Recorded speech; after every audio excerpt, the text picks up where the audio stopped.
আর এত বছর পরে একটি নির্বাচন 33 বছর পরে সেখানে আসলে শিক্ষার্থীরা আমার উপর যে আস্থা রেখেছে এবং আমাকে যে বিপুল ভোটে বিজয়ী করেছে এজন্য আমি আমার জাহাঙ্গীরনগর বিশ্ববিদ্যালয়ের শিক্ষার্থী, শ্রদ্ধ শিক্ষক, কর্মকর্তা, কর্মচারী সহ সকল স্টেক যারা আছেন সকলের কাছে আমি আন্তরিকভাবে কৃতজ্ঞ।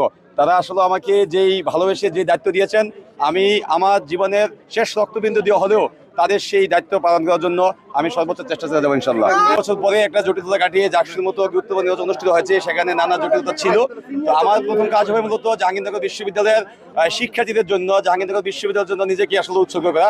আমি চাই তারা আসলে আমার প্রতি যেভাবে আমার প্রতি আস্থা রেখেছেন সেই আস্থার প্রতিদান দেওয়ার জন্য আমি আমার জীবনের সর্বোচ্চটুকু করতে রাজি আছি ইনশাল্লাহ।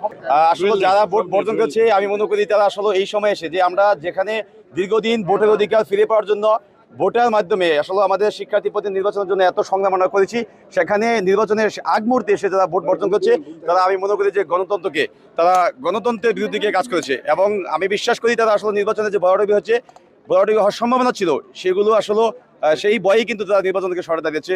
তো আমরা বিশ্বাস করি এখনো অনেকগুলো প্যানেল নির্বাচন ছিল, স্বতন্ত্র প্রার্থীদের ছিল। তো ওভারঅল সকল কিছু মিলে আমরা মনে করি যে নির্বাচন নিয়ে কোনো প্রশ্ন নেই। সবাইকে নিয়ে কাজ করবেন কিনা? অবশ্যই সবাইকে নিয়ে কাজ করব।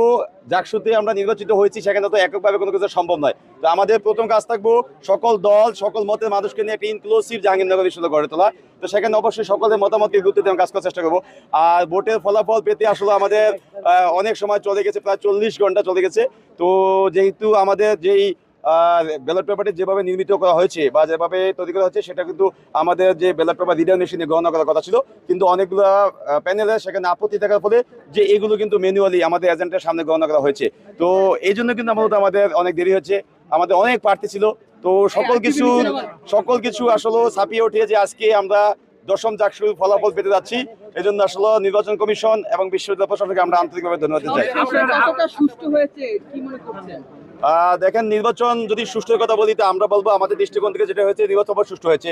কারণ যেখানে ভোট কেন্দ্র ছিল সেখানে কিন্তু দেখেছেন পুরো ভোট গণনার বা ভোট যখন ভোট চলছে ভোট গ্রহণ, সেখানে কিন্তু সিসিটিভির মাধ্যমে লাইভে দেখানো হয়েছে। এবং আমরা দেখেছি শিক্ষার্থীরা স্বতঃস্ফূর্তভাবে ভোট দিয়েছে। কোনো একজন শিক্ষার্থী পাবেন না যে আসলে এই ভোট নিয়ে কোনো অভিযোগ আছে। এবং যারা পর্যবেক্ষণ টিমের সদস্য ছিলেন আমাদের, তারা কিন্তু বলেছে যে নির্বাচনকে অবশ্যই সুষ্ঠু হয়েছে। তো কিছু কিছু বিষয় ছিল ত্রুটি বা অব্যবস্থা ছিল, তো সেই অব্যবস্থাগুলো আমরা আমাদের প্রশাসনকে জানিয়েছি, তারা তাদের জায়গা থেকে সর্বোচ্চ চেষ্টা করছেন। জয়টি আমি উৎসর্গ করছি আমাদের দেখেছেন গতকাল যে আমাদের চারুকলা বিভাগের সহকারী অধ্যাপক আমাদের জান্নাতুল ফেরদৌস ম্যাম, তিনি আমাদের এই নির্বাচনে পোলিং এজেন্টের দায়িত্বে ছিলেন। গতকাল সকালে তিনি যখন এখানে দায়িত্ব পালন করতে আসেন, তিনি আসলে এখানে তিনি হার্ট অ্যাটাক করেন এবং পরবর্তীতে আমাদের মেডিকেল সেন্টারে নেওয়া হয়। সেখান থেকে তাকে সাবাদস্ত এনা মেডিকেলে নেওয়ার পরে কর্তব্যরত চিকিৎসক তাকে মৃত ঘোষণা করেন। তো ম্যাম যেহেতু এই নির্বাচনে এসেই আসলে আমি মনে করবো সবচেয়ে বড় তিনি আমাদেরকে কাঁদিয়ে তিনি না ফেরার দেশে চলে গেছেন। আমরা আমাদের এই জয়টা এবং 33 বছর পর যে জাকসুর আসছে, আমি আমার পক্ষ থেকে এই জয়টা আমার ম্যামকে উৎসর্গ করতে চাই। ধন্যবাদ। দৈনিক আজকের বাংলা .net